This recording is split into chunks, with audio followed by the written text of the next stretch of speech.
बिहार की 17% अल्पसंख्यक समाज को सरकार ने पूरी तरह से भुला दिया है।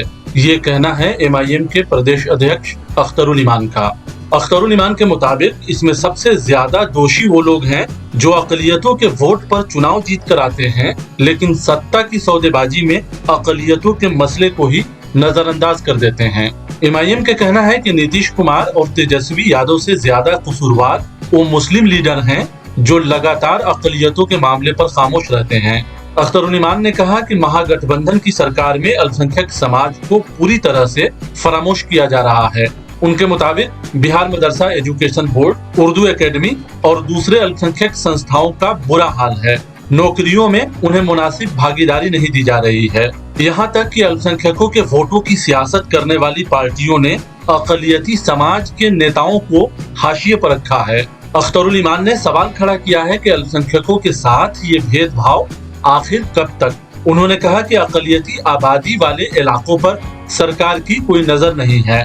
सीमांचल बाढ़ से क्षतिग्रस्त है, लेकिन कोई पूछने वाला नहीं है। एमआईएम का कहना है कि सरकार को इसका जवाब देना चाहिए। देखिए, मैं कहूँगा तो आप कहेंगे कि ये बड़ी बात कह रहे हैं। अगर एमआईएम को आप हरफ गलत की तरह मिटा दें तो एक सवाल अक़लियत के ताल्लुक़ से बिहार की असम्बली में आपको नहीं दिखेगा।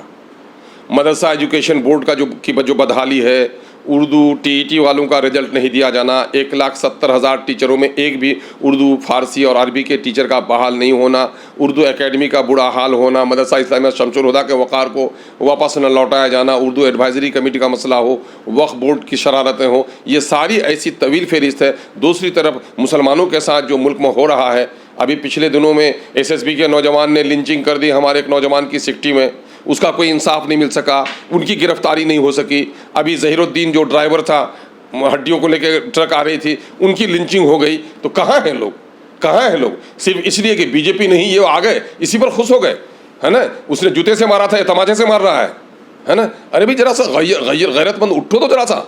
मैं पूछना चाहता हूँ, जो लोग गठबंधन के लीडर हैं, माइनॉरिटी के वोट का दावा करते हैं, माइनॉरिटी के वोट की वकालत करते हैं और माइनॉरिटी के दरमियान में जाकर इस गठबंधन की वकालत करते हैं, उसकी ज़बानें क्यों खामोश हो गई हैं? उसके लब किसने सी दिए हैं? उसको बोलने में क्या दुश्वारी हो रही है? ज़मीर को जो दबा के जिएगा वो इंसान जिंदा तो रह सकता है, लेकिन इंसानियत जिंदा नहीं रह सकती ऐसे लोगों से वाबस्ता होकर के। ये बड़े मसाइल हैं बिहार में। और लोगों ने वही गैर की शादी में अब्दुल्ला दीवाना, ये 75 सालों तो सरकार बनाने का जो दीवानगी थी, सरकार बनाने जा रहे हैं। अरे सरकार में मिल क्या तुमको रहा है, उसका नहीं हिसाब लो। हम यकीनन है बीजेपी की हिमायत नहीं कर सकते। ये जमात कातिलों की जमात है, ये जमात नफरत पैदा करने वालों की जमात है, ये जमात मस्जिद मंदिर पर तोड़ने पर विश्वास रखती है। हम तो उनकी कभी भी वकालत नहीं कर सकते, लेकिन यकीनन है कि आपके इसमें, और आप देख भी रहे होंगे कि न चाहते हुए भी, उनके न चाहते हुए भी हम उनके साथ खड़े हैं गोया। अरे हम समझते हैं कि वो बड़ा दुश्मन है मुल्क के लिए, वो मुसलमानों के लिए सिर्फ नहीं बल्कि मुल्क के सालमियत के लिए, मुल्क की गंगा जमनी तहजीब के लिए। आप जो अपने आप को कहते हो कि हम साहब उससे बेटर हैं, उससे बेहतर हैं, तो आप क्या करके दिखा रहे हो? ढाक के वही 3 बात है। तालीमी निज़ाम बर्बाद है, हेल्थ का निज़ाम बर्बाद है, सीमांचल पूरा भी डूबा हुआ है, कट रहा है, बस्ती की बस्तियां कट रही हैं, पुलों की तामीर नहीं हो पा रही है, सड़कों की तामीर नहीं हो पा रही है। और पूरे बिहार में जहाँ जहाँ मुस्लिम आबादी है, उस मुस्लिम आबादी के मसाइल हल ही नहीं हो रहे हैं, है ना। सिर्फ यही कि खौफ की बुनियाद पर वोट देना चाहते हैं लोग और खौफ की बुनियाद पर ये वोट ले रहे हैं। तो खौफ से निकलने की ज़रूरत है। जिस खुदा ने जिंदगानी दी है, मौत भी वही देगा। वो तो इज़्ज़ो मंतशा वो तो ज़िल्लो मंतशा। ये सिर्फ पढ़ने और तिलावत करने की चीज़ नहीं है। इज़्ज़त अल्लाह के हाथ में है, इज़्ज़त ज़िल्लत अल्लाह के हाथ में है। ये हुकूमतें नहीं दे सकती, ये तो खुद जलील व खार होते हैं, वो दूसरों को क्या इज्जत दे सकते हैं। इसलिए इससे निकलना चाहिए और फिक्री तौर पर अपनी सियासत ताकत खड़ी करनी चाहिए। आप जिस पार्टी के साथ भी हों, अपने ज़मीर का सौदा मत कीजिए, अपनी आवाज़ को निकालिए। आज जो भी लोग मुस्लिम लीडर्स में 90% लीडर वो जीत के आए हैं, मुसलमानों के वोट के सदक़े में जीत के आए हैं। अकेले लड़के देख लें, ज़मानत जब्त हो जाएगी इनकी, है ना। मुस्लिम वोट के सदक़े में जीत के आए हैं और नतीजा ये हो रहा है कि मुसलमानों की आवाज़ पैदा करने में उनको डर लगता है। एक आदमी नहीं है जो नीतीश जी के सामने में और मिस्टर तेजस्वी जी के सामने में कोई अपनी मिल्लत की बात रख सके। मैं दावे के साथ कहता हूँ कि उतने कसूरवार वो नहीं है, नीतीश कुमार और तेजस्वी जी नहीं हैं, जितने कसूरवार उनके पार्टी में मुस्लिम लीडर्स हैं। इसलिए कि किसी भी मुस्लिम इशू पर इन लोगों ने अब तक कोई मुश्तरका तौर पर वकालत नहीं की है।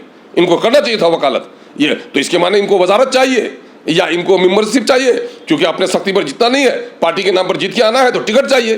ये वजह है कि मिल्लत का तमाम तर मसाइल पर मिल्लत के लोग पिट रहे हैं, मारे जा रहे हैं, नुकसान हो रहा है, और ये चुप खामोश बैठे हुए हैं।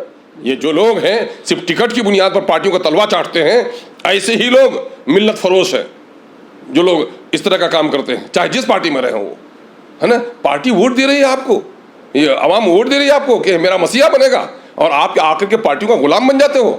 आप लोगों के आवाज़ नहीं उठा सकते हो। यकीन जानो, मैं अपने भाइयों से कहना चाहता हूँ, वक्त के बादशाहों को भी मिट्टी में जाना पड़ा है, वक्त के वजीर भी, मशहूर व मारूफ भी गुमनामी के समंदर में गर्क हो गए हैं। चंद दिनों के खातिर अपनी वजारत के लिए, अपनी मिंबरी के लिए अपनी मिल्लत का सौदा मत करो। सीखो दूसरों से कि अपने इसूल पर किस अंदाज की लड़ाई लड़ते हैं। आरएसएस से सीखो कि आरएसएस के लोगों को इश्तिहार में फोटो नहीं छपता। हमारे यहाँ तो डेढ़ की एक मस्जिद बनेगी तो 25 लोगों की तस्वीरें छपती हैं, उनके 1-2 लोगों के अलावा बाकी लोग नहीं जाने जाते। हमारी एक तंजीम होगी तो पंचायत के लोगों को अपनी तस्वीर की आदत सी लग गई है। सबसे बड़ी जो रियाकारी हमारे यहाँ आई है वो यही आई है कि काम कम हो, नाम ज़्यादा हो। इसी रियाकारी ने मिल्लत को डुबा रखा है। तो हमारे इन लोगों से मैं पैगाम देता हूँ आपके ज़रिए से कि हमारे भाई, मैं जिनके दिल से इज्जत करता हूँ और गम होता है तो इस लहजे में बोलता हूँ कि ये दूसरों की चाकरी से निकलिए और अपनी मिल्लत की वकालत कीजिए। यकीन जानो, चूँकि माइनॉरिटी के लीडरों को मैं एक बात और भी कहता हूँ कि औरों का यकीन कुछ हो, लेकिन आपका यकीन शायद ये है कि मरकर हमको जवाब देना होगा, तो कब्र के सवाल नामे में ये भी सवाल होगा कि तुम एमएलए बने, तुम मिनिस्टर बने, तुम वजीर बने, और ये इज्जत, ये तौकीर मैंने तुमको दी, और लोगों के दिलों में तुम्हारे तई हिमायत की फिजा हमने पैदा की, तुमने इस वहदे का क्या पास किया? ये बड़ा जवाबदेही का मसला होगा। इसलिए हमारे भाइयों को कम से कम अपने आखिरत की जवाबदेही का एहसास को सामने में रखते हुए भी अपनी सियासी जिम्मेदारी को अदा करना चाहिए। मैं उनसे पुरजोर मुतालबा गुजारिश करता हूँ, और इस वक्त मैं मिल्लत से भी कहूँगा कि मिल्लत एहतसाब करे। इन 75 सालों में जिस सियासी सफ़रनामे को हमने यहाँ तक पहुँचाया है, उसमें हमने क्या खोया है, क्या पाया है। हमको एहतसाब करने की ज़रूरत है कि हमने बिला शर्त इन पार्टियों का साथ दिया, लेकिन हमारे कोई मुतालबात पूरे नहीं हुए। इसलिए मशरूत तौर पर हमायत करने की बात, और जो अभी है मौका है 1.5 साल इनके पास, ये दिखाएं काम में 2 साल अभी ये काम करके दिखाएं कि हमारे लिए क्या कर सकते हैं ये। और 17% अगर हमारी आबादी है तो 17% हिस्सेदारी हमको दे, हमारे लिए नौकरियां निकाले, उर्दू के टीचरों की बहाली हो, उर्दू एकेडमियों की हालत अच्छी हो, मदरसा बोर्ड की हालत अच्छी हो, मुस्लिम नौजवानों को वजारत में, मुस्लिम जो एमएलए हैं उनको खातिर खा वजारतों में हिस्सेदारी मिले। आज भी जरा आंखें खोल कर देख लिए कौन कौन सी वजारत मिली है। क्या मिली? सड़क की वजारत, जो सड़क बना सके। क्या हॉस्पिटल की वजारत मिल सकी? क्या एग्रीकल्चर की वजारत मिल सकी? झुंझुना के अलावा कुछ मिला है क्या माइनॉरिटी के लोगों को? अगर उसी पर वो खुश हैं तो मैं समझता हूँ कि मिल्लत का सौदा करके अपने ज़ाती मुनफ़ात में काम कर रहे हैं।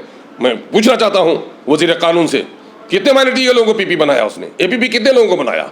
मैं पूछना चाहता हूँ डिजास्टर मैनेजमेंट के वजीर से कि जितने लोग अब तक दब के मरे हैं, डूब के मरे हैं, कट के जिनके मकानात मिले, कितने लोगों को मुआवजा दिलवाने का काम किया है ना? ये सारा कुछ तो कर ही नहीं सकते ये लोग, है ना? तो ये बिला वजह के अपनी वजारत लाल बत्ती भी नहीं थी, चंद दिन के 4 दिन की रोशनी चांदनी, फिर अंधेरी रात है।